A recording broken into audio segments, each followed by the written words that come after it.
Watch me turn into a werewolf, and I will haunt till the break of dawn. Don't you dare to try to stop me. This is the horn of the Black Swan.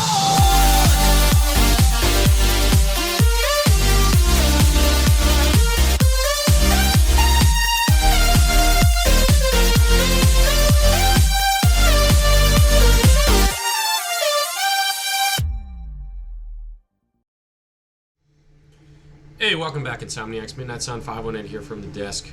So here is the GlowShift water temperature sensor install-ish for the Mazda Speed 3. If you want to see the full in-detailed video, I've got a link down in the description for you. But if you don't want to see the full detailed install video because you don't own a 2012 Mazda Speed 3, and you're just looking to see kind of what the GlowShift gauges look like, specifically the water temperature, and kind of what you're going to need generically when installing this into your car, whatever car it might be, then this is the video for you. It shouldn't be too long, hopefully, but this is the generic steps that I took to install this stuff, this GlowShift gauge, into my car, and then the sort of kind of things that you need to be thinking about when you're looking at all the required parts and everything, because if you just buy the water temperature sensor from GlowShift, you're not going to be able to get that installed into your car, because you need adapters and all that sort of stuff for the actual sensors, and you can't just splice them into the current car ones, as you'll see.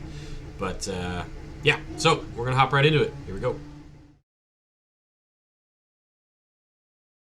I would also like to mention, I thought this project was gonna be relatively easy and quick, which was my mistake.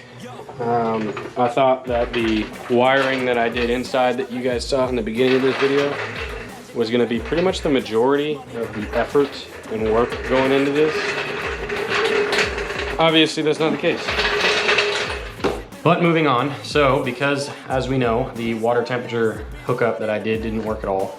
GlowShift did include their water temperature sensor along with a couple little connectors right here for your power and your ground.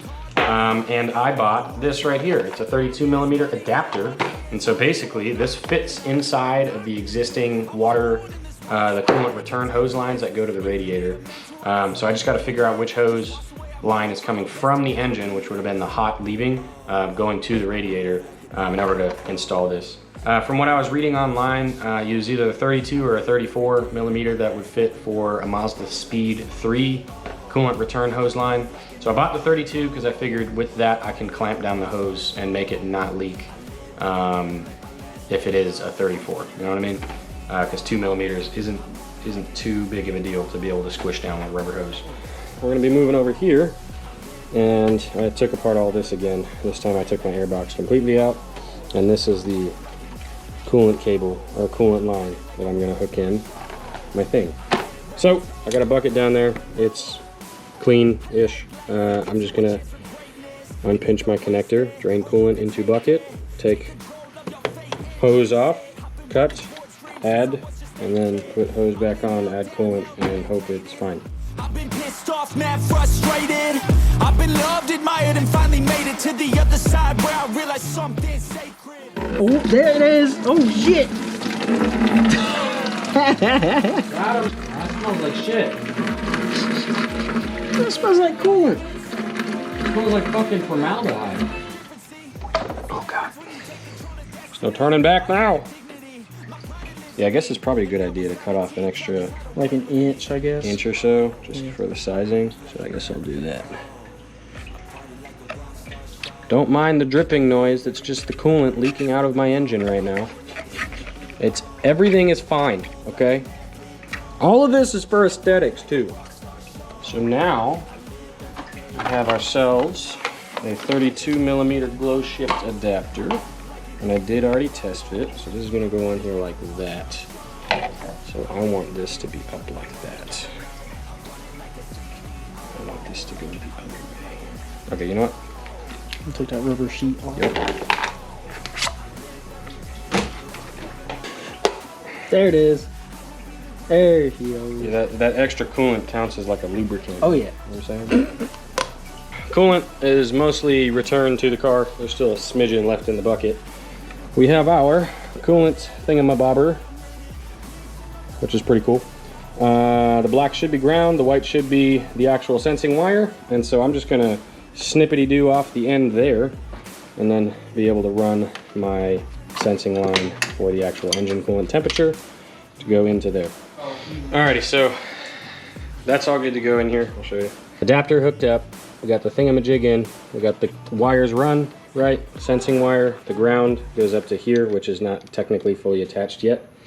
So I'm gonna get bugs. I'm gonna get all of this put back in from over there. I'm gonna clean some of it first and maybe clean in here a little bit while I have the ability to. But I'm gonna get all this put back in. Well, I turned the car off before I could show you guys, but I got a little scared. However, it's gonna work. It's gonna work just fine. It wasn't reading any temperature on the gauge, and I was watching the engine temperature climb on the access port. But once the thermostat kicked on and the engine started running coolant through the radiator, I guess, temperature went up pretty quick on the gauge. And there you go, the thermostat has opened up and you can see that needle reflecting on the the water temperature sensor. So it does work really, really well. It tracks super, super close to what the actual engine temperature sensors are showing. So the water temperature gauge works great. Like I said, don't freak out if it's not reflecting as soon as you turn the car on and then the car starts warming up, because your thermostat has to open and allow for that coolant to flow through your radiator. And since that's the hose that I connected my after my GlowShift temperature sensor into, that is what I have to wait for every time I want to see my engine temperature, which is honestly really, really nice, especially in a northern type of environment when it's colder outside and that kind of stuff, because you know your engine's warm because the thermostat opened up and your GlowShift gauge reacts, which is great. So don't be doing some crazy ripping on your engine and boosting and all that sort of stuff until your engine's nice and toasty warm, so you don't cause any sort of breaks and just like weird thermal effect on your engine components due to the stress of heating unevenly. Yeah, but the gauge looks great. I like it a lot. You saw it working and all that sort of stuff. So there's really nothing else to talk about on that one. If you guys have questions about the wiring side of things, definitely hop over to my full video. I'm sorry that you're gonna have to sort of kind of jump through it in order to see where that wiring happens, which is sort of kind of throughout, because this was quite the journey. But yeah, so hope you guys have enjoyed. See you next time. Midnight sign out.